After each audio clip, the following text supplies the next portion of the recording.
It's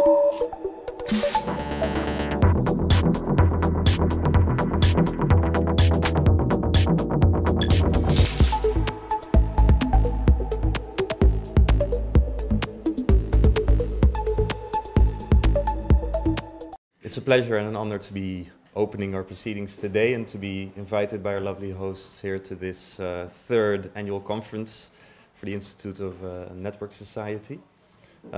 As said, my name is Julien. I'm research director at Waag in Amsterdam in Holland. Today I would like to speak about urban entanglement, so this idea of organs being parts of bodies and the ways these, let's say, occur in our practice. And what I'd like to do is present you three things. In the first place, something about the Waag methodology, what we like to call public research.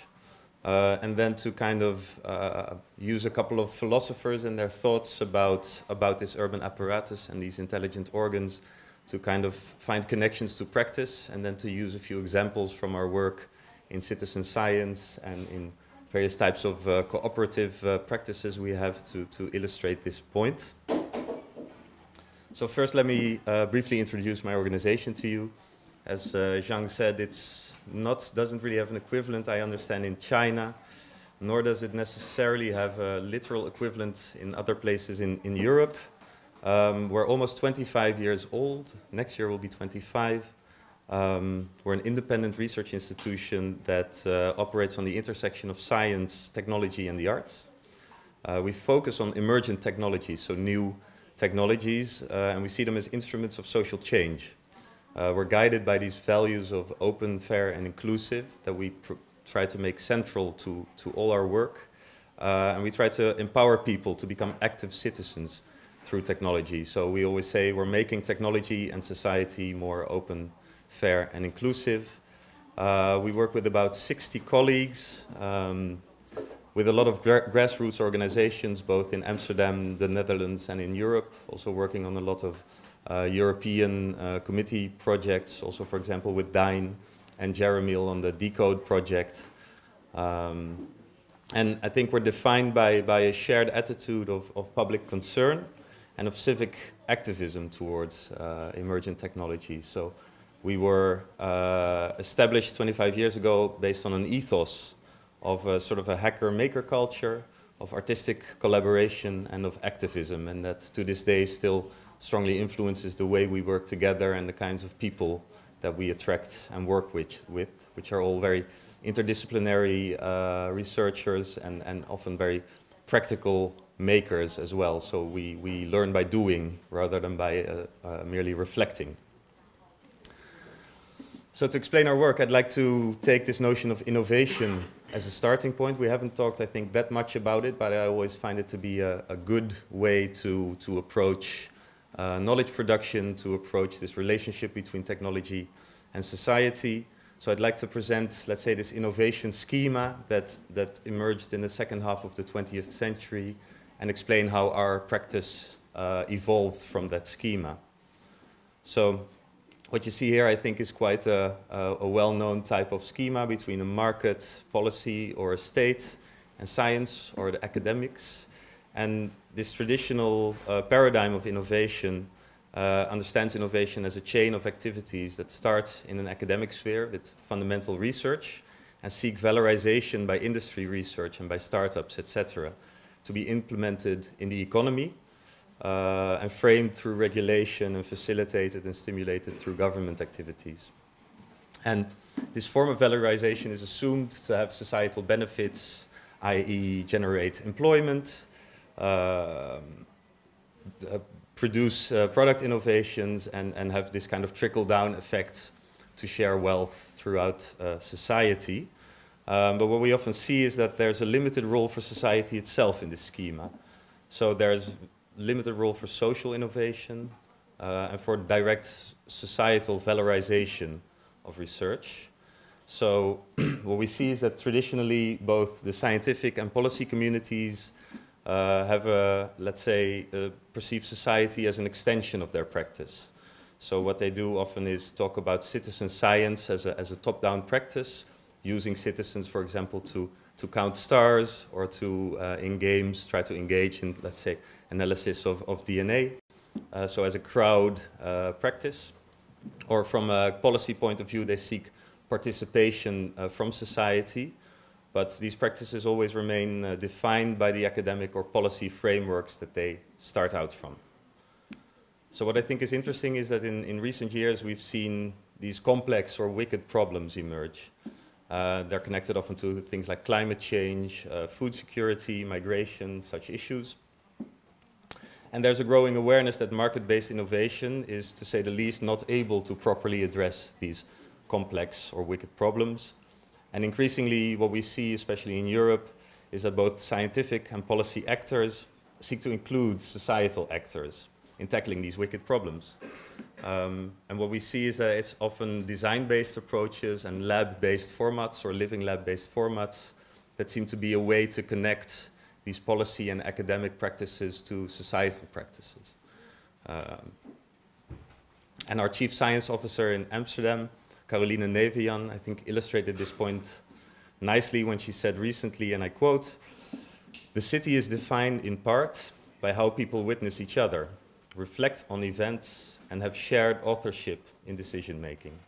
Design can shape such processes, is plural and inclusive, which is why it has a new and major role to play in the city." So Waag in its research methodology kind of takes its cue from this notion of engaging with society through design, often open design or co-creative design processes. Living labs which are in situ are part of society, so the research happens not in the academic context but in the societal context. And thereby we kind of position ourselves at this point of societal involvement with our research. And this we define as public research. And what we seek to do with this methodology is to kind of redirect this flow of innovation through society rather than through the market, and try to mobilize different kinds of actors in this research practice, using more diverse actors, but also more diverse practices that we feel and believe will create more durable and resilient outcomes in terms of innovation vis-à-vis market practices. Hence the little arrows going the other way. And I think especially in the context of an Academy of the Arts, it's important to note that we see ourselves allied and aligned with different kinds of actors, that we see creative and artistic practices as fundamental, equally fundamental to scientific practices, and also complementary to them. And that is their reimagining of these possible articulations of the urban fabric that is crucial to understanding technology not only in an instrumental way, but also in a cultural way, and also in a, let's say, sense of a lived experience. So if we take creative research or artistic research, artistic practices to be somehow fundamental, then we see that this is followed by a more contextual and embedded type of research and development, which involves a broad range of societal actors and seeks over time to contribute to these transformations, these transitions, especially in the urban context that we are confronted with, that we seek to achieve, be they going towards a carbon neutral society, towards a more inclusive society, etc. So I think it's interesting to note here that instead of a push coming from science or from policy towards society, we see kind of the relations flip and it becomes a pull.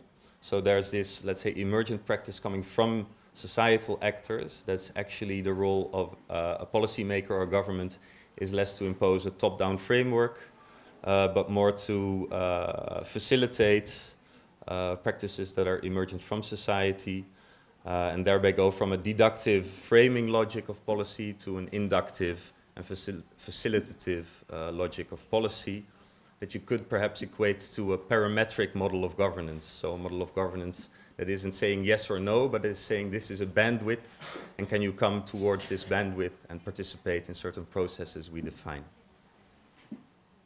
So this leads to our definition of research, where it is essential to include these diverse actors, to work based on different motivations than those of academic or industry research, I propose a research domain where knowledge production encompasses appropriate skills and actors needed to societally embed innovation. So I think it's distinct from market and state, this public research, yet it is open to them. It is an inclusive type of practice. And it understands innovation to be a process of interrelated change in the technological and socio-ecological realms, which is animated by matters of concern rather than matters of fact, as the academic or science community would have it, or related to matters of interest, which are most relevant to industry research. And so crucially, to emphasize, this is a type of knowledge production that is emergent from a public sphere. So one could say that we understand technology is not neutral, and therefore its innovation, both in terms of its creation and its adoption, has to be co-organized by citizens. So next to what we could define as an academic research community or a market validation practice, we say that society is our research community. And when you take this premise as the starting point for your research, necessarily you have to have an interdisciplinary approach. Every time you're constituting a research community, you're doing so according to a matter of concern that has been raised. And it requires appropriate and specific epistemological and methodological frameworks to be constructed relative to each community or practice one departs from and works from. Often starting with ethical questions rather than scientific questions. Having a cultural framework rather than an objective framework. And finding truth of the outcomes, not so much in a peer review construction, but in the societal relevance of these outcomes. So a different kind of truth production or knowledge production than is proper to both an academic and an industry context. So this is something we propose as an inclusive type of research practice that is emergent from society. It's something we do. We try to lead by example in that sense and hope that others will join in sharing this definition. And I'm happy to have seen already yesterday that some of our esteemed colleagues noted a few of the types of practice that we use. So just to kind of sketch out the types of practices that we as ofthe have developed in this context of public research, I'll list a few, and as I said, I was happy to hear yesterday already a couple of these terms mentioned in different contexts. So the first is the user as designer. This is properly speaking, a design practice where we say that the user or the citizen has to be involved really from the outset of a design practice. So even before the problem is framed, the community is actually a point of departure. And the user is not merely, as in service design, an actor that is involved later for the validation of designs that were authored by a smaller group of people. A second approach we use is smart citizens, and this refers both to a citizen science practice, which is starting from citizens and not starting from scientific questions, but also in terms of policy formation, bottom-up, grassroots involvement of local communities in the definition of local policies.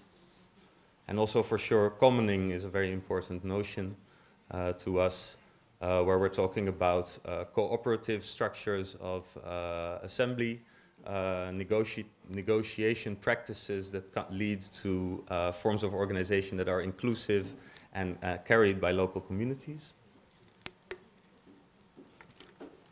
Crucially also, do-it-yourself maker culture was mentioned yesterday by Michael. In one breath, I was happy to see with do-it-together co-creation. So do-it-yourself, I think, is a beautiful and inspiring type of practice, coming already from the 60s and recurring in recent years. But if we remain in this individualistic attitude, we won't get that far. We will go fast, but together we will go far. So doing it together is, I think, the more crucial methodological question and central to our approach. So more classical citizen science is also an important part of this, as is art science collaborations. And I always like to end with a dotted line, in the sense that this is a non-exhaustive list that can be added to both by us in the future, by other societal actors, with all these kinds of very diverse and colorful practices that take these ethical matters of concern as their points of departure. And it's interesting to state that all these kinds of practices, they have a culturally defined epistemological framework. So knowledge is produced always in a cultural context, and we have to be aware of this cultural frame as it colors all of our knowledge production. So knowledge not as something out there that we grasp, but something that we actually make ourselves, being aware in what kind of context we make this artifact called knowledge. So if we want to situate this work in the city, and more specifically in the context of the conference in this notion of intelligent urban fabrics, I would like to introduce the notion of the apparatus, of the urban apparatus, to unpack this concept of intelligent urban fabrics. I would like to start, as I often do, with Foucault, with his notion of the dispositif, translated as the apparatus, and working through some notions of Benjamin Breton, Donna Haraway, and Karen Barat, to kind of get a deeper sense and maybe also a philosophical sense of what we're talking about today in terms of these intelligent organs. So I would like to start by saying that we should understand this urban fabric obviously not only as a material, smart type of network, or rather as a composite both of material and social relations that I think are encapsulated beautifully in this definition of the apparatus that Foucault gives, that Giorgio Agamben, a great Italian philosopher, was kind enough to point out in his essay, What is an Apparatus? Of a few years ago. Foucault is notoriously shy of giving hard definitions of his core concepts, so you always in interviews have to try to locate them. And here he defines this dispositif, and I quote, as a thoroughly heterogeneous set of discourses, institutions, architectural forms, regulatory decisions, laws, administrative measures, scientific statements, philosophical, moral, and philanthropic propositions. The apparatus itself is the network that can be established between these elements. So I'd say that if we understand intelligent urban fabrics as such a dispositif, our agency as practitioners in this context of ours seems to stem from the possibility to intervene in these labyrinth structures to such an extent that we are able to change the character or nature of the network, of the composition of all these statements. And of course, this is as much a tactical as a scientific question, I think. Where can we find the pressure points in all these complex sets of regulatory decisions, laws, philosophical statements, etc., in the material reality of the city to change this balance or to alter this, this dynamic? And to just illustrate the challenge involved in that, we move to another, I think, famous statement by Foucault, and I quote, "What was new in the 18th century was that the disciplines crossed the technological threshold. First the hospital, then the school, then later the workshop became apparatuses such that any mechanism of objectification could be used in them as an instrument of subjection," end quote. And as we know, the contemporary megastructure networks that we are involved in are distributed in ever more granular feedback loops in our everyday life.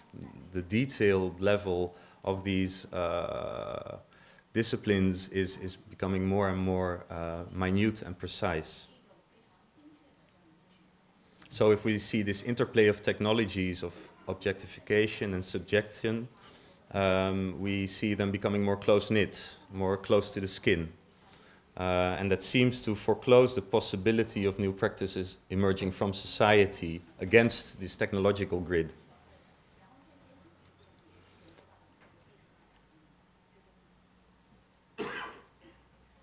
Whereas we might say that we also seek to create a balance between these larger technological grids and the particularities and localities of community thinking, and the openness to a level of subjectification which is generated intrinsically from these communities. So if we presume the possibility of mutual constitution between subject and apparatus, the question becomes what subject formations we can design or facilitate within these intelligent organs or through these intelligent organs, both in terms of the particularities of the local and the general intelligent urban fabrics which are at hand in any urban context. So I think Benjamin Breton is an interesting theorist who really builds on this notion of apparatus of Foucault and who kind of updates us to the technological realities of today. In his monumental work, I might say The Stack, it's really also a stack. He charts the shifting nature of governmentality in the digital age. And I quote, he says, "For our purposes, it is far less important how the machine represents a politics than how politics physically is that machinic system. At stake is more than a new way for states to operate, or a new set of technologies requiring governance. Rather, it is a scale of technology that comes to absorb functions of the state and the work of governance." And I think, especially in the context that we are in today in China, this is something far better grasped by the Chinese context and the Chinese government than it is, as of yet, grasped in a more European context. So what I find in particular interesting about the work of Breton is how he introduces also software and interfaces as this more flexible way of creating subjects, of creating subjectivity. He calls our attention to the fact that we are also subjected or subjectivated as users, that the way we see the world is in part defined by how we are operating as users. And especially in the contemporary smart or networked city, this is becoming increasingly relevant as interfacial constructs are becoming a bigger part of our daily lives. And as we noted yesterday, our experience of a city might be equally defined by the way we access our handheld computers as the way we note landmarks in a city or have relations to the physical and built environment around us. So I'd say that in terms of the resolution we are dealing with in the technological sense, the apparatus nowadays has become handheld and real-time. Breton states the following, and I quote, "For any grid, the reversible interfacial surface of the urban fabric can produce a durable user subject because it also, and by definition, is a potential technology for capture and control. In software, the design of a program both enables and configures the quality of a user's agency in relation to particular hardware and sets of actions that might be taken with it. So it's not only about the way we look at the world, the way we understand ourselves, but it's also our possibilities to act in the world in terms of our agency that are more and more defined by technology. So both our perspective and the possibilities for acting become more and more defined by technology. And interestingly, this concept of reversibility that he introduces means that every technology carries within it its own accidents. And therefore, there's also this notion of the fact that every technology is subject to iterations and interventions over time.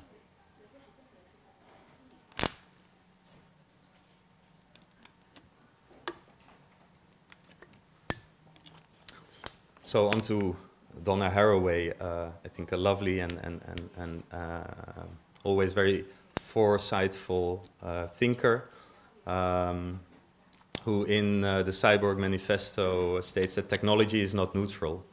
We're inside of what we make, and it's inside of us. We're living in a world of connections, and it matters which ones get made and unmade. So the network of mutual constitution that Foucault proposes between all these institutional agencies and objects and ourselves interacting with them, and that Breton raises the stakes of in digital times, becomes more lively and disorderly with Donna Haraway. since this cyborg manifesto, she's drawn us into the apparatus, pointing out that we are constituent actors within it and holding us accountable for the connections we make within it. So it's a type of entanglement that Haraway proposes that I think is crucial to understanding the ecology of the tissues that define the development and the functioning of these intelligent organs. So the way we grow and develop and connect our organs is crucial to understanding their success and their agency in society. And I think the way I understand her, what she in fact proposes, is that this notion of a meta-position, looking down upon society, looking at the organs, is impossible, that we have to understand that we are always and already part of these organs, and the way we interact with them and generate them is an ethical question, as they are part of a larger body.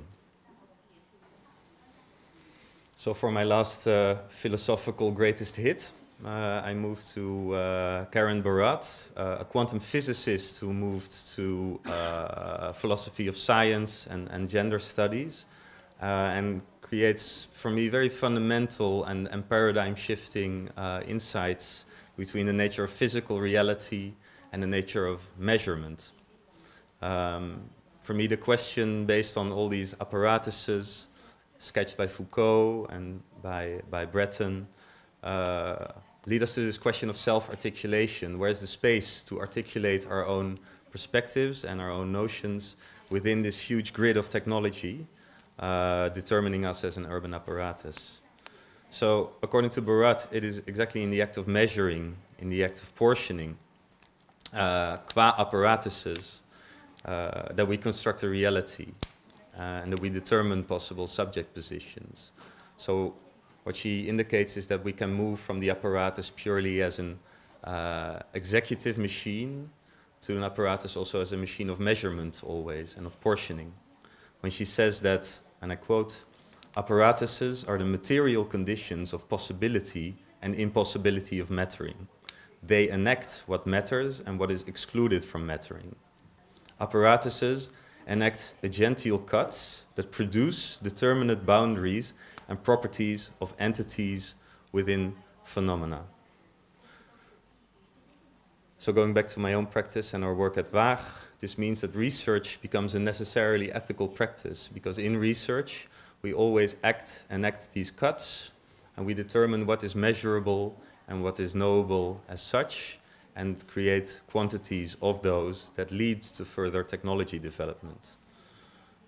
So if we look at both smart cities or intelligent urban fabrics and these intelligent organs, I propose that we see them always also, and maybe primarily, as measurement machines that produce certain subjects, certain types of knowledge, and even, if we believe Barat, also certain types of physical reality.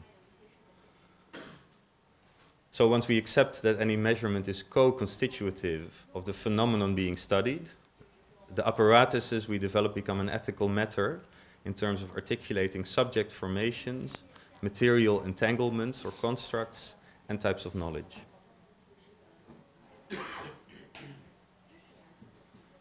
So this is a very philosophical approach to what is in our practice often very practical and societally engaged work. What I think is important about noting these kinds of more abstract reflections is that they make us understand both the possibilities that we have in creating intelligent organs, in intervening, in articulating things that might have not been seen before, but also understand this delicate interplay between the way we act together, the way we construct ways of seeing the world, and the technologies we use for those. So now I'll try to land again in a couple of examples of the practice of Waag and illustrate this more concretely. And I'll kind of move from more established practices that often have taken us 5 years to a decade to develop and move into more contemporary and slightly more experimental and tentative work. So one of the things we've been active in for over a decade now is citizen science in terms of smart citizens. Making Sense is one of the big projects we did in a European context in the past 5 years, trying to trying to create societally produced ways of measuring environmental factors, air quality, in ways that citizens themselves become aware of these conditions of their own surroundings and become also inspired to change their behavior because of their own sensing activities. What you see here is an image that we developed, a process we developed to engage citizens, and what I think is interesting to note is that one of the first things we're doing here is community building. So even before we're defining certain types of technology or certain types of parameters we want to sense, first we start with the community and building a community. And the sensing actually is something that comes afterwards. And that leads to a certain type of awareness. And to illustrate that further, there's a project we've just initiated with the city of Amsterdam together with the chief technology officer and the ombudsman, which I guess is translated as a sort of the consumer rights person within the city, who has, with the World Health Organization, by the way, noted that environmental sounds are one of the biggest contributing factors to health or lack of health in the city. So what we've been doing for the past 5 or 6 years is understanding how we can measure sound with self-developed hardware based out of a fab lab, production facilities, and engaging with citizens to find out how best to set up these kinds of measurement apparatuses, and then to kind of calibrate the measurement machine according to the subjective experience of the citizens. So what we found, for example, is that long continued sounds above certain levels might be annoying, but especially peak sounds, for example, of loud motorcycles passing by, create higher levels of sort of unease in citizens. And this process of self-understanding of citizens, the way they react to sounds, and then validating that with objective measurements which are local, hyper-local, and relevant to their own surroundings, creates a different type of understanding of the urban habitat, and also creates a different kind of conversation between local governments and citizens who are now able to temper their own maybe annoyances or impressions of sound pollution with more objective measurements. So the measurements actually are not only objective, but they're subjectively validated, and the combination of these two, of this lived experience and these machinic measurements, creates a different kind of conversation within the city about noise and about the ways that citizens and government interact to regulate that noise.